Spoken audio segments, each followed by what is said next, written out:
Hey, so I haven't made a video like this in a while, but I woke up this morning and I just had this feeling of heaviness. It was for myself and for a lot of the people I know and love, and it's related to tomorrow.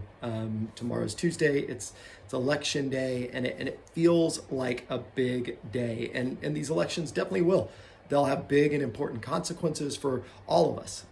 What will be decided, I think, is important for us. I think it's important for our country. I think it's probably important for our future.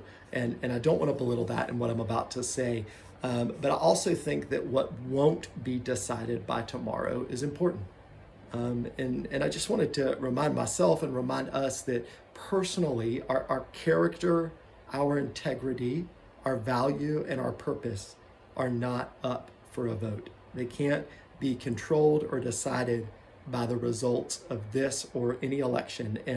And I just want us to hold that truth. Nobody else will ever get to determine your character, your integrity, your value, or your purpose. I read the Bible a lot. It's a hazard of the job mostly. And one of the things I've realized is that almost every political leader mentioned in the Bible is corrupt, and most of them are horribly, horribly corrupt. And yet individuals are still able to live with character, integrity, value, and purpose. There's a passage from the book of Jeremiah that is really well known, but the context, I think, is often forgotten by us. And the context of this passage is that Israel has been taken into exile, and you have these prophets that are saying, like, no, this is going to end soon, and you're going to get everything you want very soon. And then God, through Jeremiah, speaks something completely different. This is what God says through Jeremiah to these exiles, these people that are under corrupt leadership. He says, listen, I want you to build houses. I want you to make homes for your families because you're not coming back to Judah anytime soon. So plant gardens and eat the food you grow there. Marry and have children. Let your kids marry and have children. And then he says, during these years of captivity, let your families grow and not die out. And even more than that, pursue the peace and welfare of the city where I've sent you in exile. Pray to me, the eternal, for this city, because if it has peace,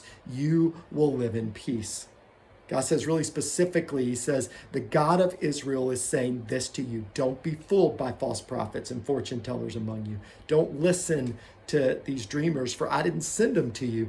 They're prophesying lies. Then God says, if you want the truth, this is the truth. You're going to remain in Babylon for 70 years. And when that time is over, then I'll come to you and I'll keep my promise of bringing you back home 70 years.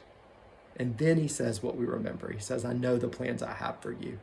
They're plans for peace. They're not evil, and they're plans to give you a future and a hope. And the emphasis is on never forgetting that. And I know that's a long thought. It's different. I know there's a lot more. It's an imperfect thought. But for whatever it's worth, to those of you who were gracious enough to listen to this, please know, whatever happens tomorrow or any day, I believe in your value and purpose. I believe that we can all choose to be people of character and integrity no matter what happens tomorrow or beyond. And I will stand with you to help you hope for the same thing. I love you guys.